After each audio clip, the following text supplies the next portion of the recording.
Not sure if this is working or not. If you can hear me. If you can't hear me. Not sure if this is working or not. If you can hear me. Right, so we seem to have audio. That's one part of the fun sorted. So if I can get the chat up now, which I can't.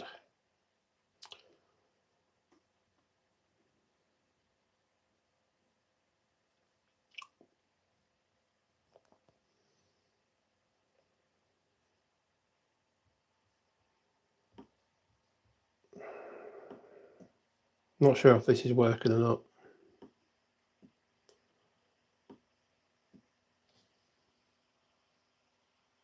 Not sure if this is working. Right, okay, I think that's working. Now, the annoying thing about this is I have the stream all set up with my settings done and everything else, and this new stream doesn't have any of the settings, any of the description done, or any of the usual links, so this is a bit shit. So there we are. So people that were expecting to watch the old stream will now think it doesn't exist, and they might not see this one. So that's a pain in the bloody arse, really. Another issue with live streaming straight from your phone is the settings. You leave the settings on for your scheduled live stream, and you say go live, and it goes, the orientation of your phone is wrong. Please rotate your phone. So it wants you to film it in portrait mode, despite the fact you told it to be landscape mode. And then you can't go back into it and edit it. And then for some reason it wasn't picking up the microphone audio, which is really big pain in the ass, and it just sets the mood up to be all frustrating and pardon my French, but fucking annoying. It's nothing to do with the learning experience, Sarah. The software shit doesn't work properly. It doesn't work. It shouldn't do this. I set the settings. It should remember them. It should remember them, but it doesn't. So the only way around that is to start a fresh live stream every single time, which means either starting it early, and then I can't get everything pre-prepared and everything else. And I've not got the setup to do a stream deck. This laptop will not run one, and I do not want to buy a new laptop to make a stream deck. So if this is going to be how things continue, I just won't do live streams anymore. It's as simple as that. Anyway, time for a cup of tea. Yes, Sam, Royal Railways, yes, they do. Portrait live streams are an absolute pain in the dick. Pain in the arse. What we got in the chat then? We've got Richard Grunters, Game Hammer, Andy Simpson, Sarah Davis, Livestream Nick, Peter Jackson, Michael Lane, TT120, Richard Swiderski, Darren Mould, and some other people as well who I can't see because you've gone off the top there. So, pain in the ass. So this is supposed to be Final Chamber 1. I don't know why that is, mate. I haven't got a clue. I don't know. I don't know why that is. I would assume it's on your end because I've not changed any of the settings. I don't know. Chat is enabled, so there we are. Anyway.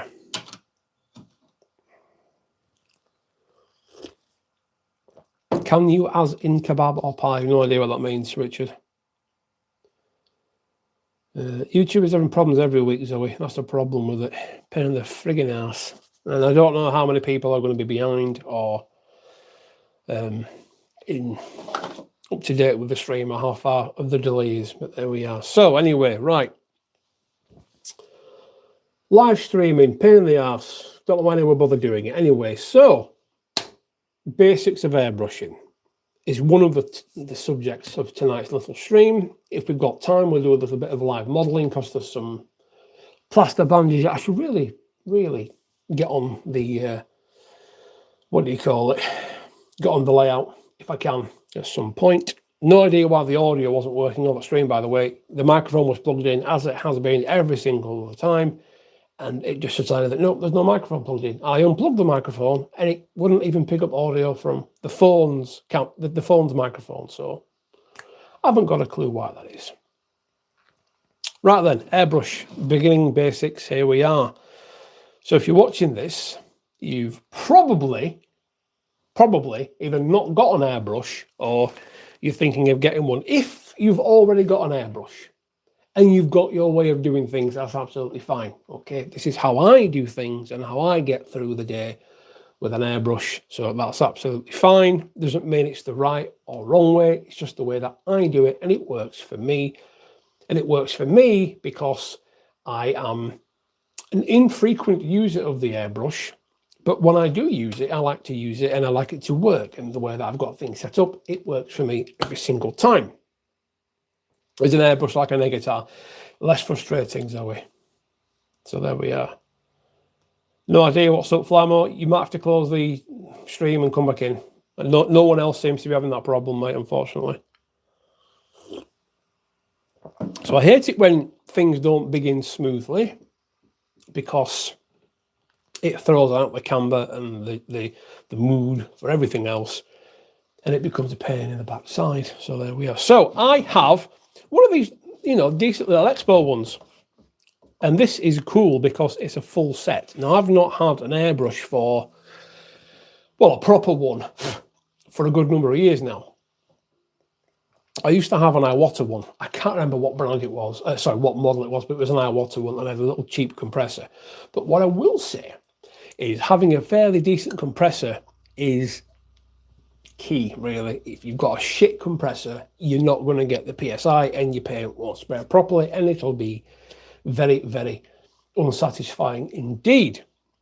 Now, this here, this little doohickey on the bottom of the airbrush is a moisture trap or a moisture filter, and as you can see, it's filled with water. Now you get condensation which builds up in this pipe. You are supposed to disconnect it after every single time you use it, but sod that, I can't be asked. So this just catches all the moisture. Why would you want to do that? Well, when you spray, there's a bit of air in this from last time, by the way. When you spray, what happens is moisture gets pulled into it and it condensates in here, and when you come to spray, you have water in the end of your airbrush, and when you press the air, it spurts out water and paint all over the thing you're weathering, which is absolutely shit because it means the thing you're working on is now covered in paint you didn't want it to be covered in. Not great. So there we are. That's tip number one for you. If you've got a moisture trap, use it. If you haven't got one, get one. And it's easy enough to do. So this is now full of water. It just unscrews like that from the brush. Easy enough to do. There we are. Put the brush down there, nice and gently. Take that off there.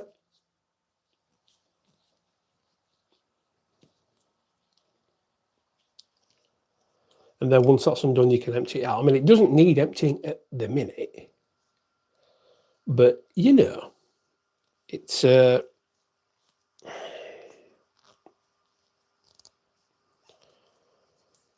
good practice, I suppose, to get it empty. There we are, and look at all the water just pissing out there, and just absolutely pissing out. There we are. Unscrew the top there. I think with this one, this is a different one to what I'm used to. Yeah, it's on there tight as that.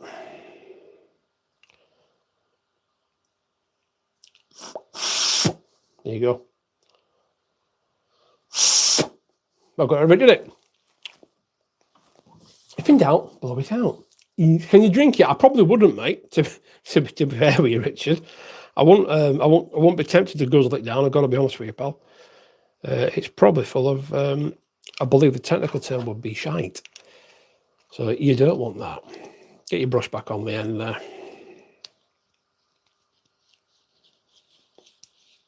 There we are. Jolly good. Turn the compressor on to make loads of noise. Make sure we get PSI. Yes, we have. No air leaks. Good.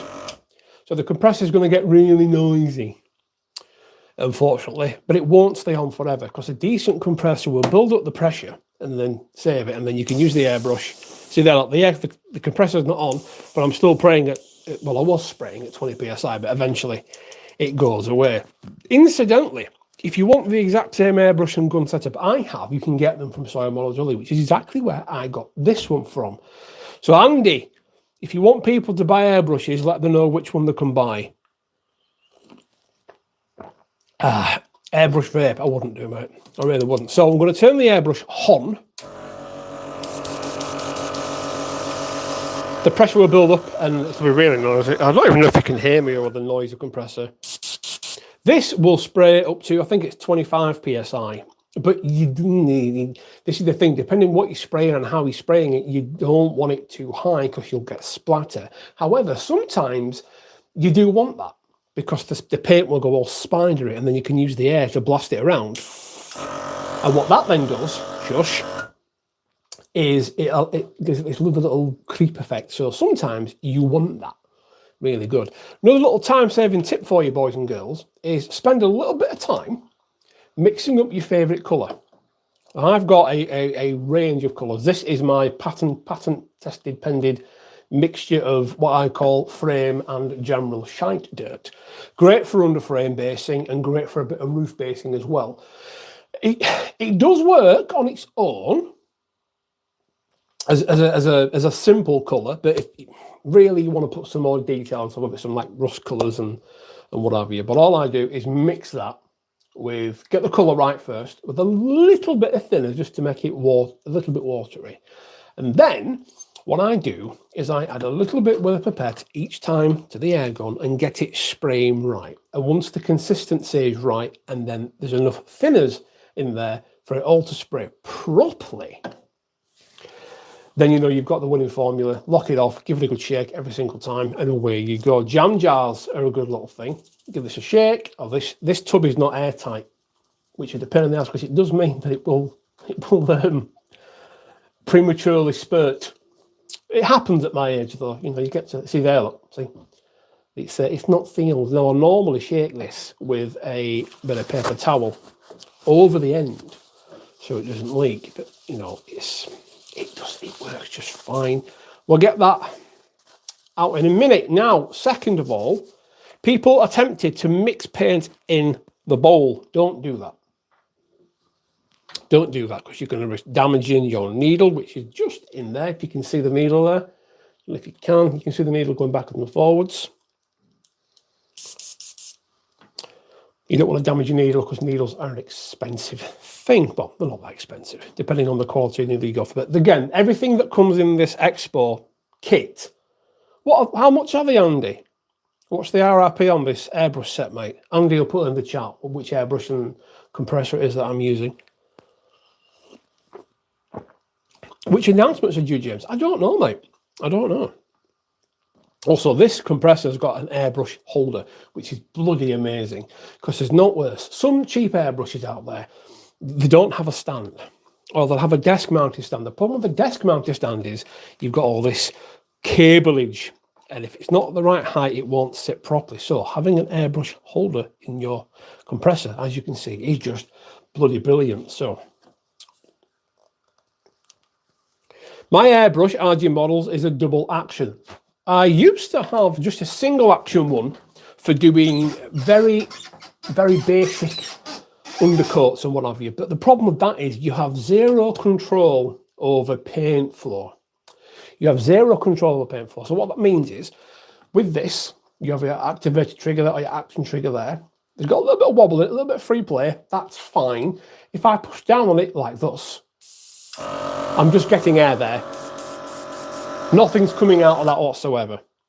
If you pull back on it, that's when the needle retracts. You can just see the needle in there possibly. And once it retracts, that allows the air to push the paint out, which is why it's important to have a nice little gentle action on there. And this little adjuster at the back here, depending on how far you twist it, will actually lock this. So you can see that I've got that all the way in and I can't push that back. Twist it back a little bit and you've got full range then. But honestly, you don't really need full range. But to be fair with you, you don't even need that on. You can just have that off and just go gung-ho with it. So there we are. Who's got spaghetti bolognese? What's that?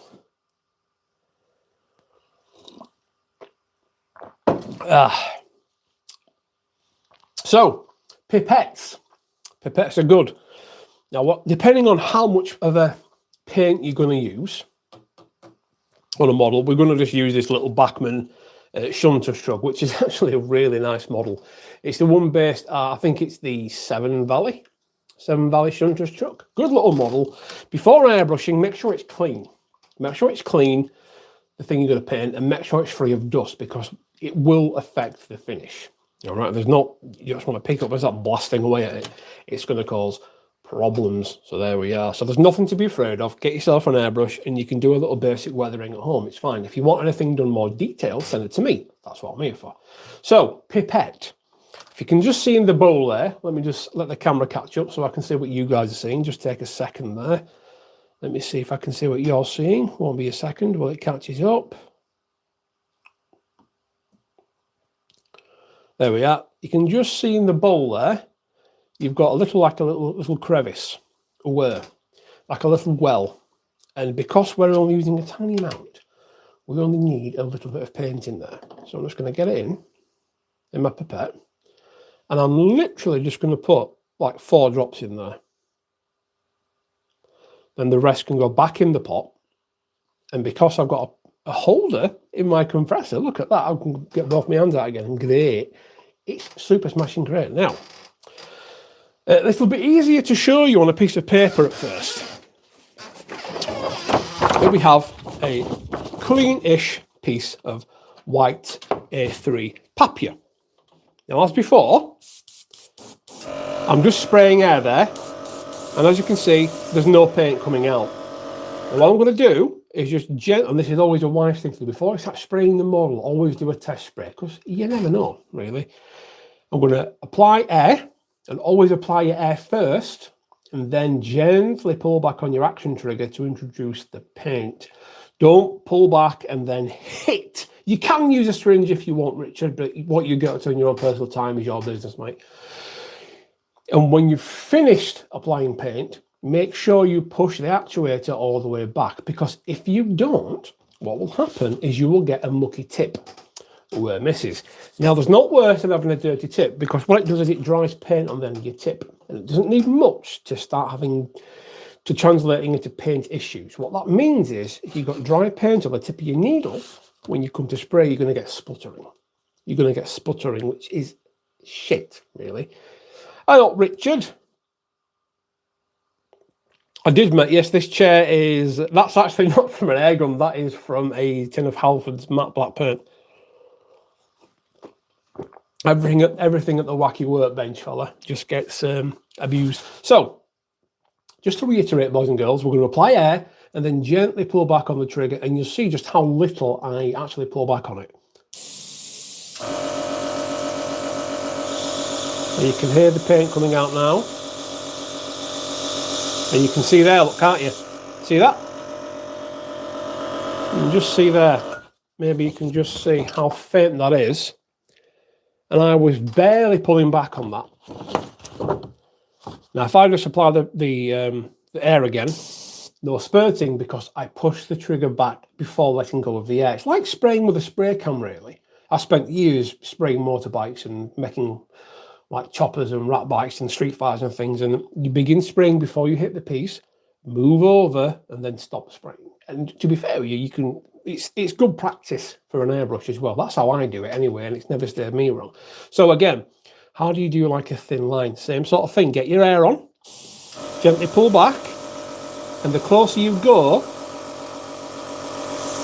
to the piece, you see there, look, the thinner your line will be. And you see how it builds up?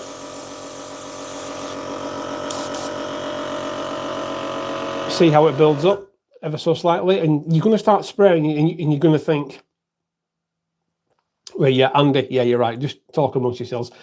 You're going to be tempted to whack the actuator back. And this is what will happen. Almost certainly. You'll do that and you go, oh, there's no paint coming out. I'll pull more, pull more, and you'll do that.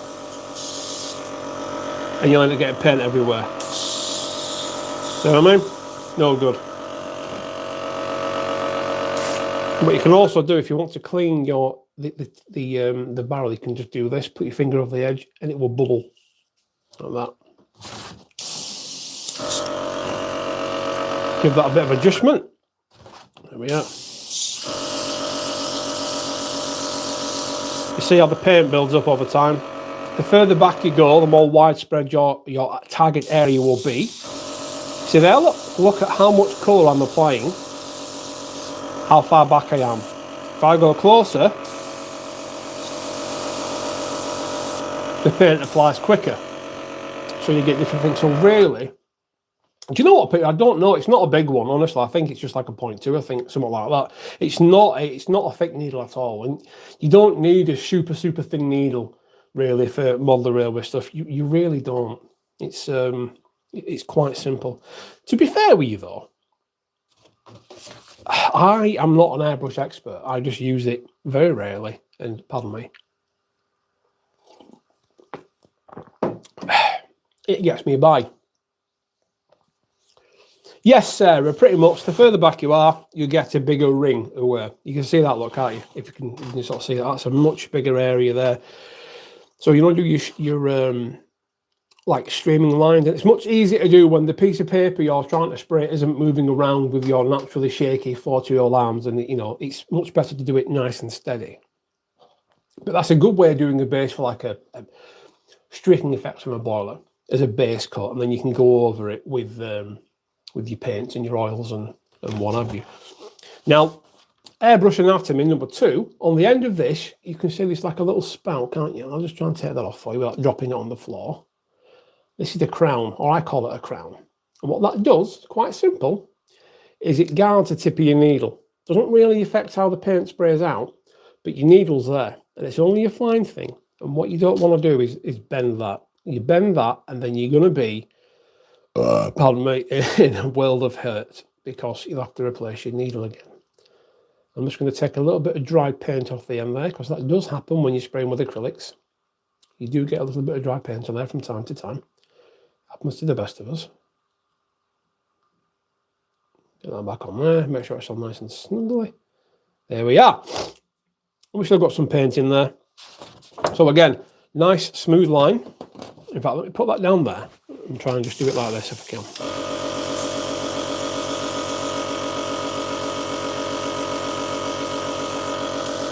You see there, look, you can get a nice smooth line. But if you go back a bit further and do the same thing,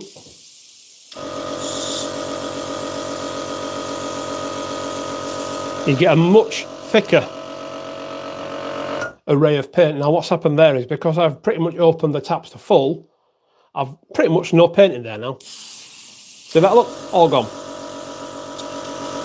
There's a little bit in there, and if I wiggle the needle back and forth, you can see the little bit of the paint comes out, but that's it, that's now dry. That's a dry barrel. So this would be a good time if you wanted to change your colour. You're spraying the piece which requires you to use 2 or 3 different colours, and I rarely use more than 2 or 3 different colours on something. For me, airbrushing is very much a base coat. It's very much a base coat really for me. I don't tend to do the full thing with airbrushing because you can't get the effects that I do on my, for example, when I'm weathering paint and making it look faded, you need a brush for that. You need that physical stippling effect. And in particular, oil works really well for that because it can really blend it out and you can get some excellent finishes, as you've probably seen with my various Class 31s and 37s and things. And that 37 I got there, which is absolutely knackered, that's how I did that. So this little wagon here,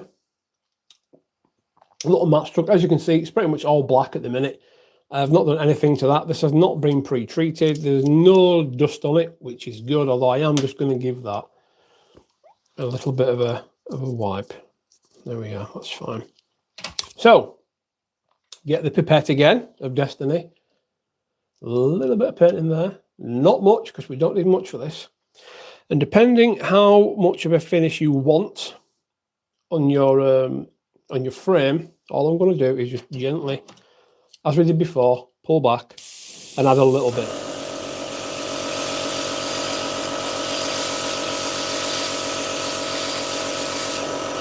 There you go. And what I've done is I've just added a little bit to one side of the frame, to your left side. Has got a very light coat of paint on there, and the left side hasn't. Although I'm not sure how that will translate to you in the world of the internet, but you'll see you don't need a lot. If you can see that, you don't need a lot at all to get a good light effect on there. And if you're doing it for a light finish, that's probably really all you need, just for a light dusting or something like that. And if you know you want the frame to be all one colour, you can be a little bit more gun-ho with it like that. So you can just pull back a bit further. And gently. And don't forget to move the model about. There we are. Okay, cool. So you've got the unweathered side. A little drop will do, Richard. Yeah, there's a little drop will do. RG models, do I use a spray booth? I am far too disorganised to have a spray booth, and I can't be arsed, to be honest with you. I know you can have a little spray booth in your workshop, and look at me with my little rotating thing. You can do that if you want. And you fry, this laptop is professionally fucked. So it doesn't really matter, mate, to be fair with you. And I mean, I used to weather on the laptop, so it's fine. Now, this side of the wagon hasn't got any paint on there. Should you wear a mask? Probably, but I'm not. You should wear a mask. Do as I say, not as I do.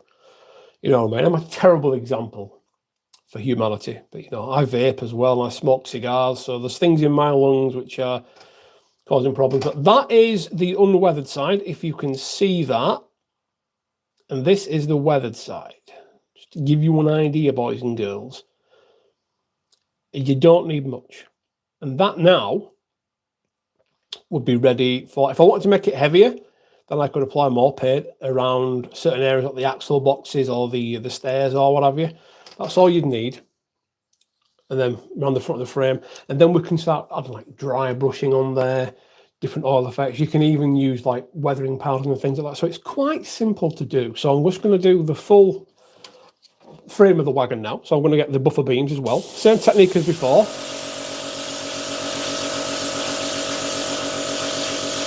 Get a little bit on the buffers. Get the edges there as you come round. All you need to do.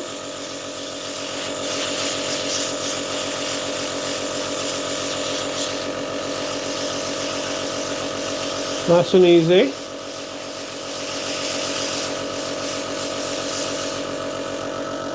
Cool, that's looking nice.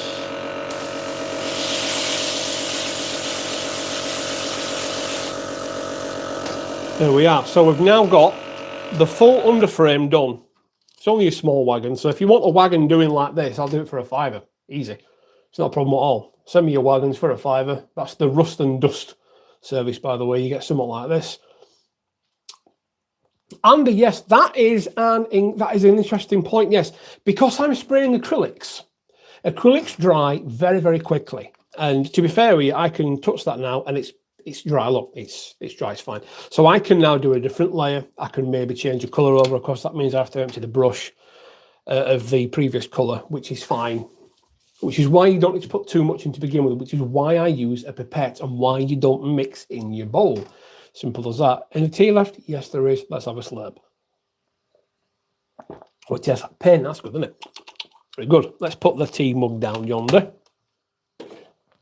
So you've done that now. You've got your frame done. You've got your frame done. That toolbox is looking a little bit clean though, isn't it? So we'll get a little bit on the toolbox. I've got some paint in there. Yes, I have. And I'm just going to try and do the locks, the rivets, or what do we call them? What are they called now? Christ, I've drawn a blank. Joints, hinges. There we go. Fucking hell. Jesus Christ. The hinges.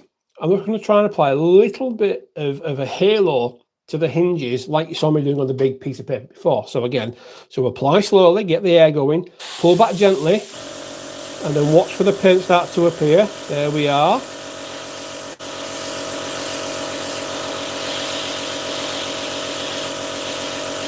Just like that.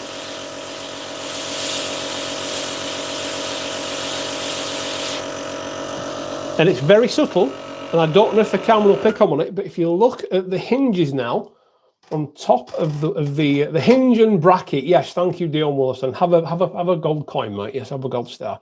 Hinge and bracket. They're my favourite solicitors firm, hinge and bracket. I don't know if you can see that. There is a slight haloing now, you can see. And that's just back with practice. And the more you do this, I've been doing this shit for years, so the more you do it, the easier it becomes to judge and sort of, for lack of a better word, you know, eyeball it, as it were. But that is fine. That is just a nicely dirty frame, and it'll do. I'm going to put a little bit of dirt at on the rim of the toolbox there.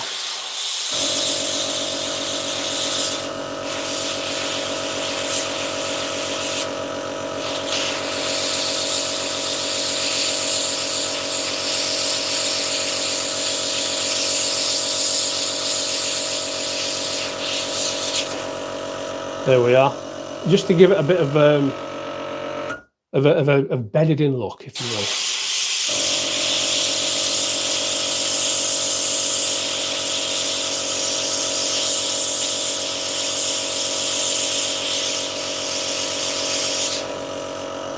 Cool. And it's looking, I think you'll agree, compared to when we first started, boys and girls, it's looking pretty good. I'm going to give a little bit of dirt on the also the planks, but I'm going to be a bit heavier on some than the others. So they look like they've weathered at a different rate, if you will. So we'll just start by gently giving a bit on here.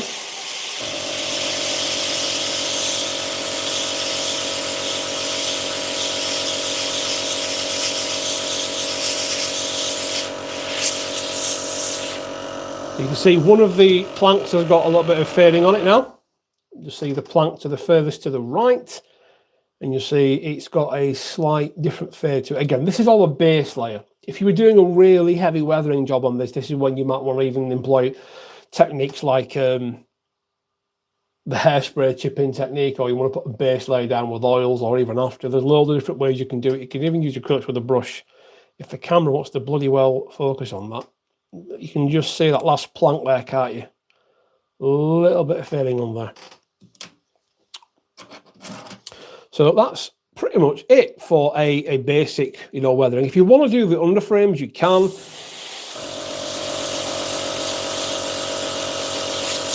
Because you might see them from the track. Give the wheels a spin. Go like that.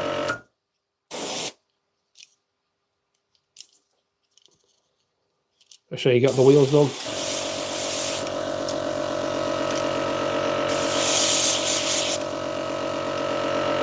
Not worse than having patchy wheels. There we are. So we've got the wheels done there. A bit of dirt on the wheels, just so they're all the sort of same shade. You know what I mean? And I'll put some pictures of this up later on the Facebook page, so you can see what it looks like in its finished form. We've still got a bit of paint in there, so I'm just going to do the top of the toolbox. It's the same colour. Now I need to be careful that I don't get rid of that little hinge and bracket weathering, but I also want to do the rim of the tool chest as well. So we're just going to again apply a little bit of paint just to the edge there.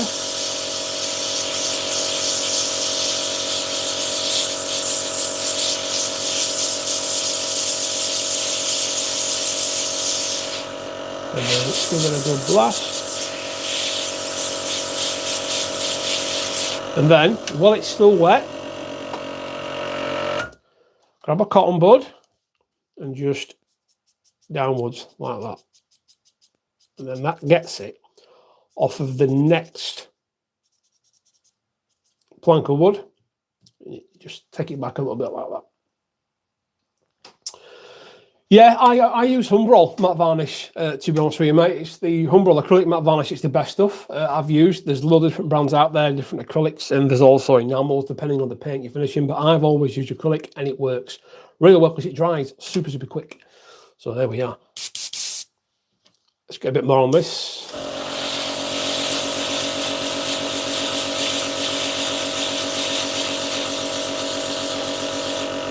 There we are.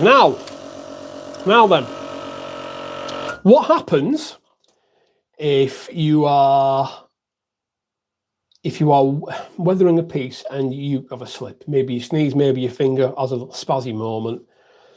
And yes, it's fine, Tim, don't worry, it's fine. It's not a problem at all. Yes, thank you for your concern. It's not a problem at all. There is ventilation in here, so it's fine. And I'm not spraying anything overly harmful. 2 chats. Not sure about that, Luke, to be fair with you. But if you spray too much onto your piece, you're going to have loads of spidering. And I'll show you what I mean. I'll purposefully do it wrong. Spray it on. So that look, oh shit, got that. See? That's what happens. If you spray too much, you're going to get that. You're going to get that. Far too much paint on your piece. It's all over the place. You can't control it. If you're quick with your thinners, you can make that work to your advantage though. Moving downwards in a downward motion, you can wipe it off. And what it does, and this is bloody brilliant, is it creeps into all the little raised areas in between the detail and you get a panel wash. But you've got to be quick with that, mind, because it dries bloody quickly. It dries really bloody quickly. So what's happening here? Yeah. So it's it dries super quick. So bear that in mind. If the camera doesn't want to play tonight, if you can just see in between the planks of wood on the chest there, you know it won't bloody. Yeah, it won't bloody focus. But anyway, you see the point. You get a nice little panel wash with that. And I'll put some pictures of this on later on. Right, let's have a quick look at the chart, what we're doing.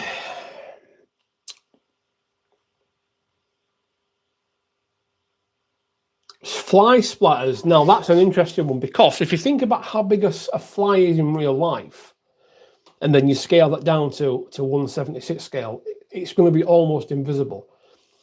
You can do dirt splatters, but fly splatters would be difficult to do.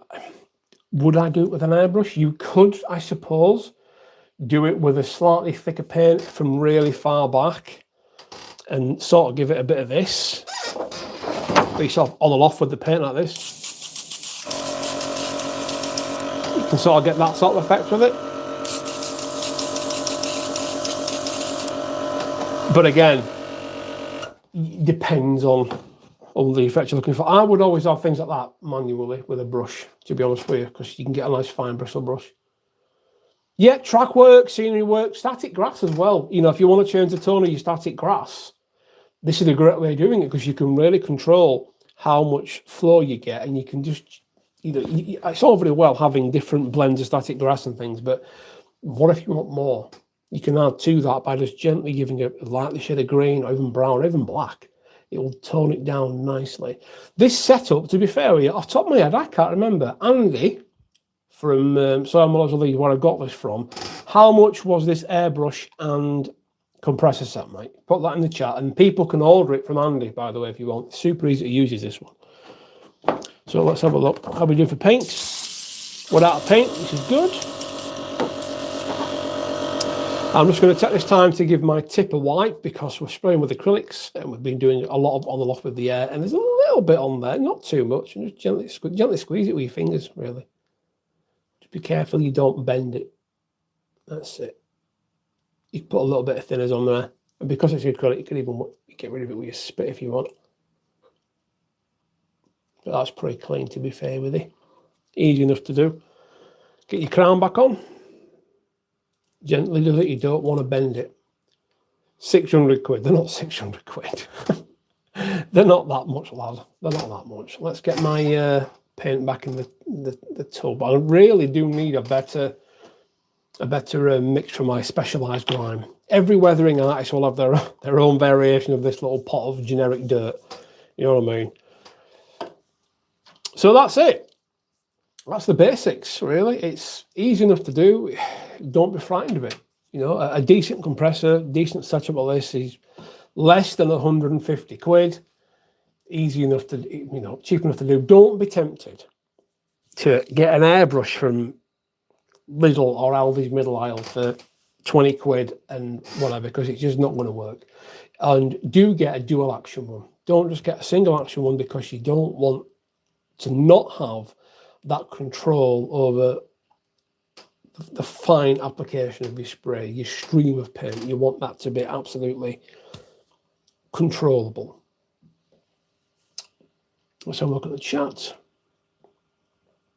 I can't add anything to the description because I can't edit it from here, unfortunately. The stream is from my phone, not from my laptop, so I can't go back into it. But again, I will post details of my setup on the Iron Horse Brewery's Facebook page after we've finished here. So now we've got a nice base coat down of fresh acrylics, even though that's dry to the touch, that is technically still curing, which is good because that means if we have things like weathering powders or oils over the top of it, it will give us, pardon me, will give us a really good thing for it to key into. So if I do a little bit of, I'm going to use this stuff here, actually. This is the Humbrol weathering powder. I've used this stuff and I use this concept stuff, but I prefer the rust of the Humbrol stuff. So again, when you're applying your weathering powders too, you don't need loads. You really don't. The amount of people that just get the weathering powder and dip it straight in the pot and slap it on. You know what I mean?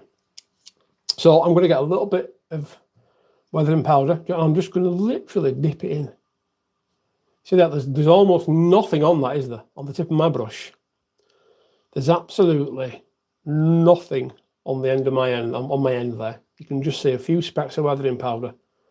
But honestly, it goes a long, long way. Here we are. You can just see that. The camera's not focusing. I can't control the camera from focusing either, what to focus on or not. But there is, believe me, only a little bit on that. And I'm going to use the lid. I'm going to dap it in like that, just to get it onto the bristles. And then I'm going to apply it just to the shock absorbers and things, just gently. And again, the camera will almost certainly not pick this up. Almost certainly. It will almost certainly not pick it up. And do bear in mind that once you've sealed weathering powders, the effect is always diminished.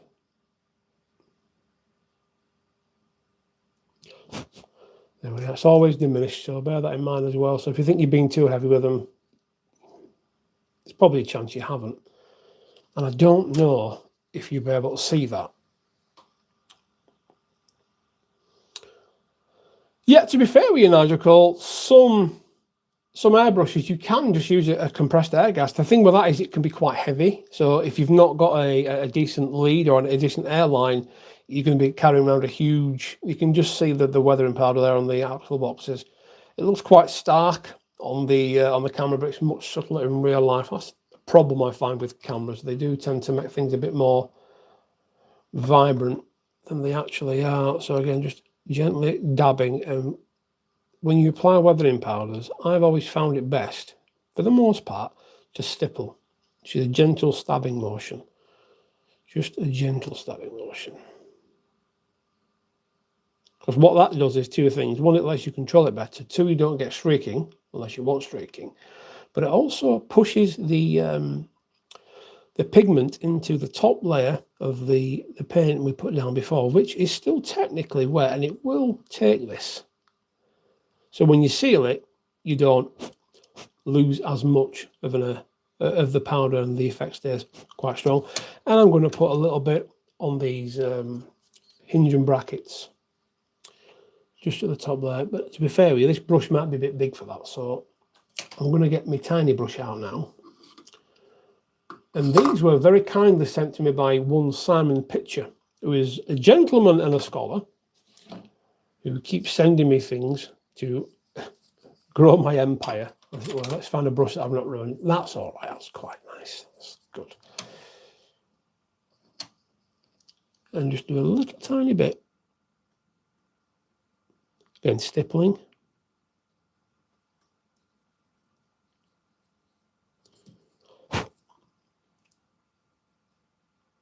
There we go. And if you notice any loose pigment powder on the piece that you're weathering, don't be tempted to wipe it, because you'll probably streak it and ruin it. And again, I'm going to post this on the Arnos Railways Facebook page so you can see what it looks like afterwards. And this will just give you an idea of what you can do with a decent airbrush and some weathering powders and a bit of practice. I'm doing myself out of the living here, aren't I, really? Showing you how to do this. Because you won't send your models to me now, will you? Just do it yourself and save money.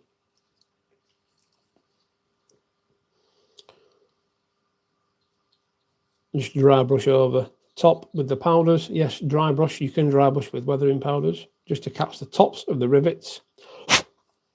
There we are. And I don't know if you can, again, I don't know if you'll be able to see this on the camera, boys and girls, but you can see we've got a little bit of rust there on the hinge and bracket, which is the word of the stream, hinge and bracket. I'm just trying to see if this catches up with me, because the picture I'm seeing, which I'm using the viewfinder, is about 15-20 seconds delayed. Hopefully you can see that on there, but it is there. You probably see it better in the pictures I'll put up later on. So when you seal that, you will lose a lot of that, really. And this is just a basic weathering job. This is the sort of thing that you get with the rust and dust service that I've started doing. It's enough to transform a plasticky wagon and make it look like it's in the day's work. You know what I mean? That's what you want, really. You want it to look a bit more work worn if you can. And you can do this effect with oils too if you wanted. You know, get the edges of the box there. Powders are good, but they do tend to wash off when you seal them. So it's worth remembering that. Which is why I like oils, because they do stay wet for a while, but they can be manipulated for a while, and they don't tend to fade when you apply a sealer over them. At least not in my experience, and I'm sure there's an expert out there. You're wrong. There we are. Just a little bit of subtle rusting to the rims, the edges of that toolbox there. We're going to pretend it's metal, even though it's wood. Yeah, who'd have thought? There we are. Now you notice once I seal this, that effect will have totally gone down, and it'll be almost completely invisible on a camera, but in real life you'll be able to see it. And as the wagon's moving around your layout, your eye will pick up on the subtle tonal differences, and it'll look good, and you won't know why. That's why. So I'm just going to gently pop off camera for just a second and gas myself with the sealer. I don't need much of it, but this is what I use. Humbrol acrylic varnish 49. Soil Models Lee, get it from there. I don't think Andy can post this out though, so you might have to pick up in person. Couple of shakes, give it a spray. Do it from a distance too if you can.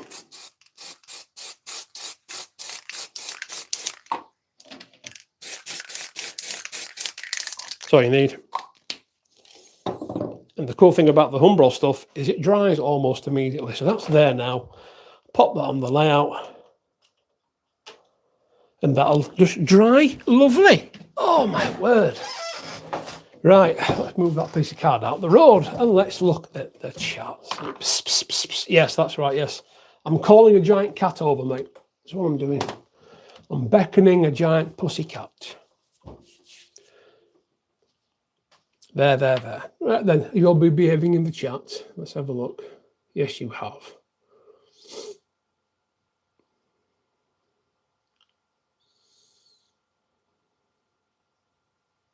I could add an airbrush course, Rob, but to be honest with you, it's finding a venue. It's finding somewhere. So I'm just going to open this window because I'm gassing myself a bit here. So I can breathe. There we are. Good. I should probably get an extractor fan or a spray mask. But the way that I work is it's organised for me. And the more things I have to do to prepare to work, because I've got ADHD, I want to do 17 things at once, and I'll start doing 4 things and then forget to do a 5th. And so if I can just start, it works better for me. But yes, I should have some sort of breathing apparatus on there. Of course I should. There we are. So that's the first hour done. Blimey, that's gone quick. Yes, God Pikachu, yes. If you want to buy me an extractor fan, by all means, that's very kind of you to suggest that. By all means, you can send me an extractor fan if you want, mate. Cool. This is the lid, by the way, for the airbrush bowl, and I've never used it. And I probably never will, because I'm not using loads of other paint. If you're doing a load of paint, then you're going to want to fill your bowl up. But honestly, for weathering a wagon or even a loco, you're using maybe at the most half a dozen to a dozen drops from a pipette. That's it. You don't need loads, boys and girls. Okay, so any questions, boys and girls, so far about airbrushing, weathering, whatever?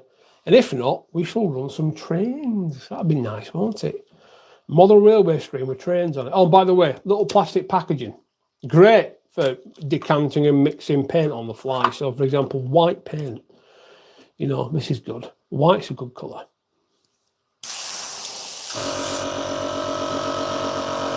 And again, you give it a good shake. Give it a good shake. Simon, yes, a spray booth would be good. But where am I going to put it? Where am I going to put it in here? I've no room. And I can't put it in the garage because the garage isn't sealed. It's not secure. So I can't put it in the garage. I can't put it in here because it's full of everything else. So the window gets open. And usually when I'm spraying, I leave the room for an hour anyway. So when I'm spraying, it's not like I stay in here and puff the fumes for an hour. It's one of those things. So again, this is Humbrol acrylic, lovely stuff, and you don't need much. I'm going to put maybe 1 or 2 drops into this horse, and I'm using the thinners, but you can use water. But I find you get better results when spraying with the proper Humbrol acrylic thinners. And again, all I'm going to do is get a few drops on a brush, a clean brush, mind, because you don't want to contaminate your colours. Put it in there.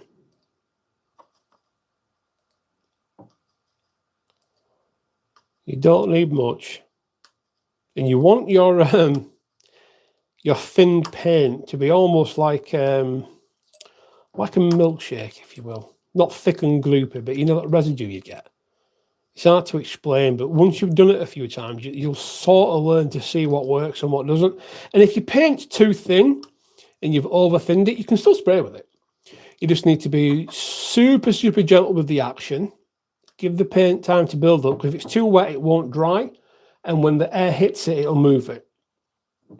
You can also turn the pressure down, turn the pressure up on your compressor too, to help atomize it better. That should be enough for this. Yeah, kind of like milk, mate. Yeah, kind of. Semi-skimmed in my experience, but I'm lactose intolerant, so I can't have milk. So that's not too bad. It's probably a bit too thick, actually, for what I'm doing here. But we'll get a bit more in there. Let's just put a little dab more in there.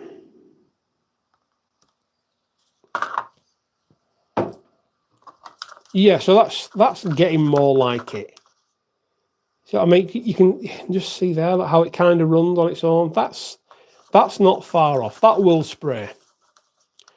That will spray. So you get a clean pipette. Don't use a dirty pipette, because you're going to put white. You're going to put white into a dirty pipette, and guess what? It ain't going to be white anymore. And if you've got residue of paint in your brush from the last colour you sprayed, guess what? You're not going to get white, are you?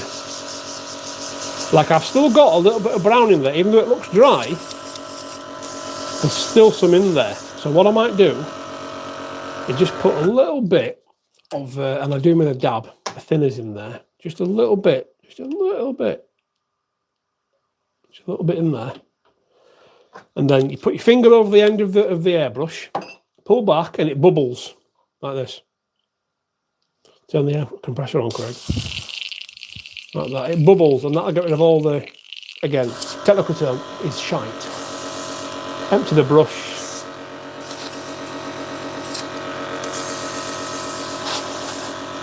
Jolly good. Paper towel in there, get rid of all the excess gunk and skunk. There we are. Cool, we're now good for white. Get your pipette, pick it up into your pipette. 1 or 2 drops. There we are. Okay, and we'll see if we thin this properly now. If I've not thinned this properly, it'll spider. If I thinned it correctly, it won't. But I need something black to spray paint, don't I? Have I got black I can spray paint? I need something black. I'll tell you what we'll do. I've got this American thing here, this American piece of shit, which is my test bed, if you will. So we'll see if I've thinned this properly. I'm going to add a little bit of a streak to here. Let's just have a look.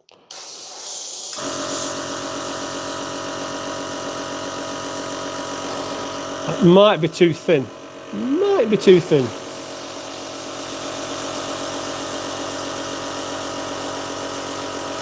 Yeah, we'll just about get away with that.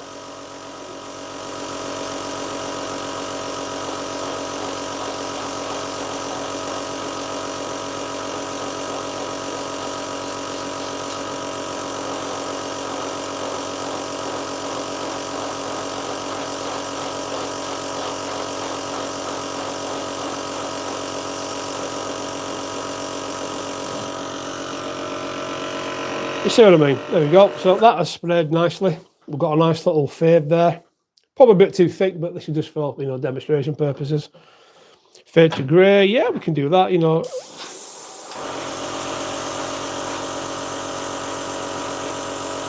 Using white to fade your paint, you can do it, but white is often too cold.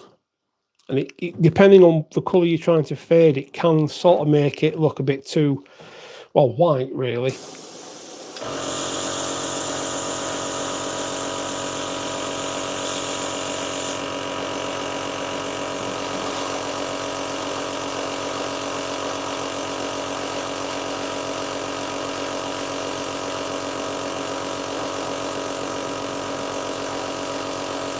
Chase it out a bit.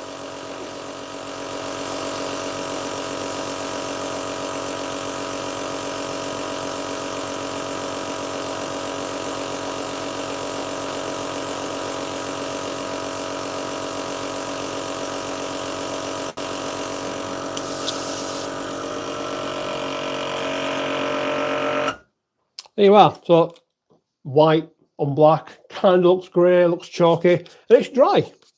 You know, I can touch that, it's dry. This is the great thing with acrylics. And you get that lovely little, you know, base coat effect, and you can build on that.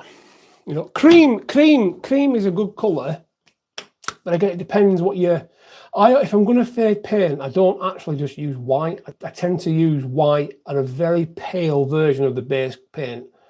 It's very rare that I'll use just pure white, unless you're doing something like a calcium build-up or what have you. But yeah, it's this is my little test bed local. This has been sprayed and sprayed and sprayed and sprayed and sprayed. Every now and again, I'll just respray it and try different techniques and things and whatever. What about a very light grey? You can use a very light grey, but again, that will look slightly warmer depending on how you've built the grey up, what colour you've used in the grey. Spraying rust is very much the same way. Get your rust colour built up and then spray from there.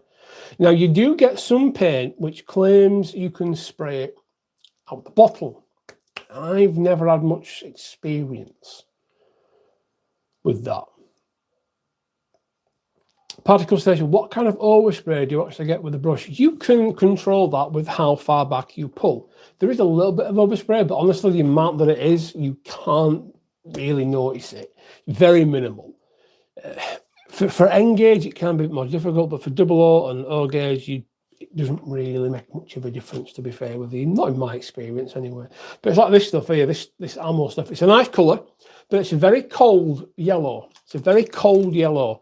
It's got a little mixing bowl in it, and it claims you can spray it straight out of the bottle, and it comes out way... It just doesn't work for me. Give it a good shake, and I'll show you what I mean. I'll show you what I mean. Give it a good shake. You can get the Vallejo Air stuff as well. This model air colour again. It claims that you can spray it straight out of the bottle, and we'll give that a try actually, because this one, you know, you can do it on that.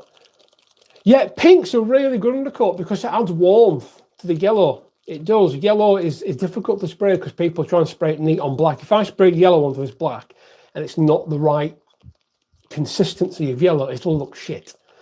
It'll look transparent, and you put too many layers on and you'll get runs and it'll look awful. So having a base coat for your yellow is really good. Like a warm base coat if you can. So I'll give this a good shake now. This is Cement Grey from Vallejo Model Air. It's a good colour. Nice acrylic is this actually.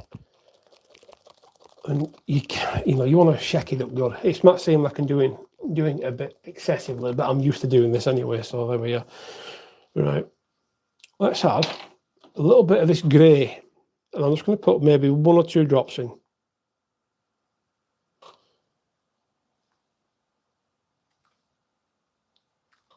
My tip's blocked. Oh no. The end of my paint's blocked. So what I'm going to do is, first of all, panic and get a little file. Just get that unblocked. Unblock my rim. There we are. Jolly good. And these are the things that you don't see. People think, oh, it's painting's easy, but you know, you got all these little thumbs. There we go. So 1 or 2 drops in there. 1, 2, there we go. Good. Get it in there. Now I've not thinned this as it comes from the pack. Now almost certainly what will happen is, as I'm spraying this, the paint will gather on the tip and I'll get tip dry, which will then mean the paint will start to come out inconsistently. You won't be getting enough paint, so you'll pull back more, and you'll pull back more to keep that same level of consistency with your spray, and then what will happen is the air gun will unblock and you'll get too much paint. Let's see if that happens, shall we? So we'll just give it a test spray first. Yep, so it's coming out now, and we'll paint this back panel here. In fact, we'll do this side because this side hasn't been weathered yet.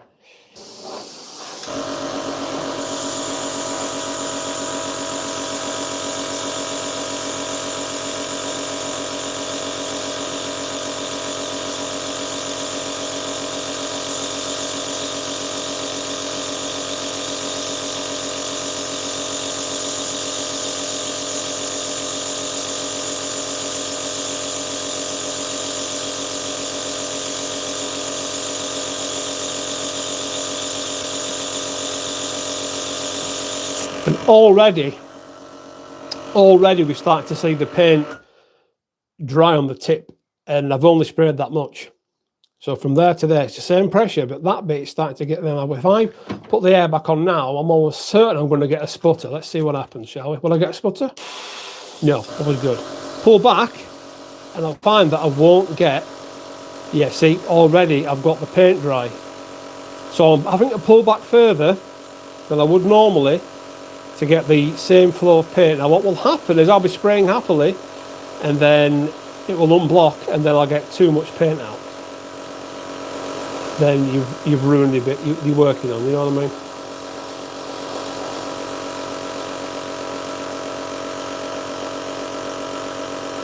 And there, look, see, it's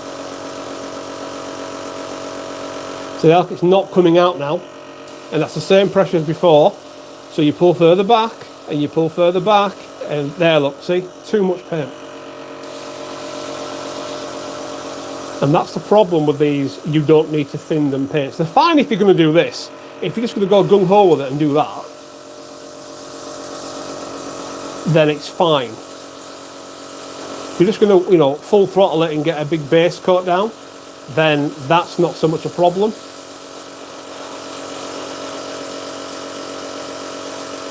But for any sort of precision work, you are probably going to get a bit of drying on there.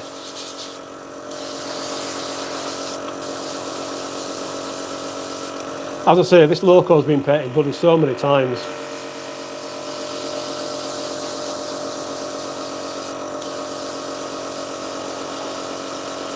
But even now, at full whack, the paint is having trouble coming out. That is fully open now, and it's barely coming out. Look, see, barely coming. It's starting to sputter. There it is. See that? Look, starting to sputter, and it's coming out inconsistently. It only comes out when I move the needle, which means you've got paint on your tip.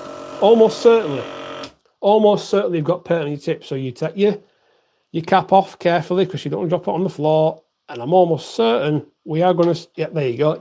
You won't be able to see this, but there is paint on that tip, and I'll show you.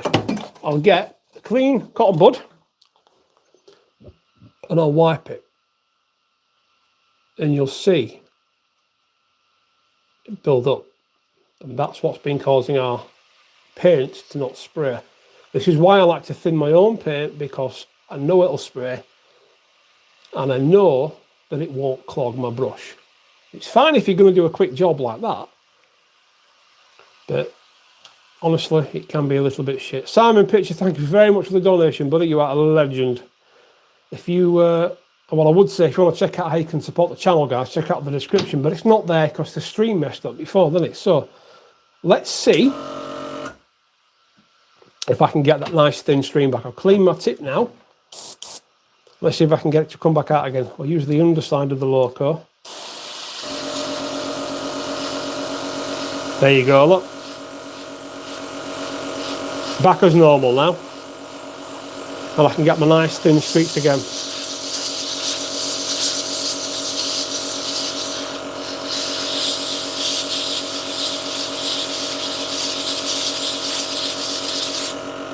So yeah, magic paints out of the tub, not for me. Thin your own, because you're working with a consistent thinner, you're working with a consistent work method, and you know you've got the consistency which works for you. If you don't mind having to stop every 2 minutes and clean your tip, then fine, you can use the pre-mix stuff. You can even water these down just a little bit as well, so there is that to consider. I'm going to grey the other side of this Loco now, so it's all the same colour. I'm just going to open the taps up full, and you see what difference it makes.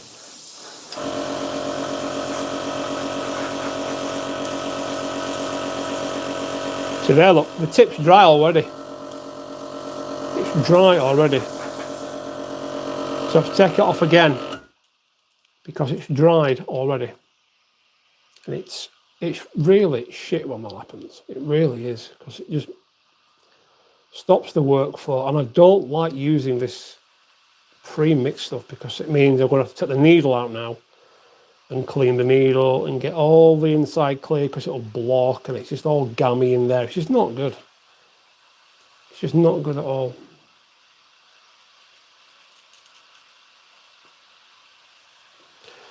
Okay, let's see if this works now.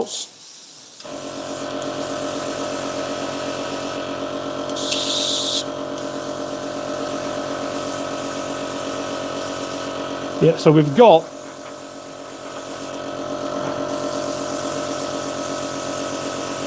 paint flow again, but it's just not flowing nicely at all. It's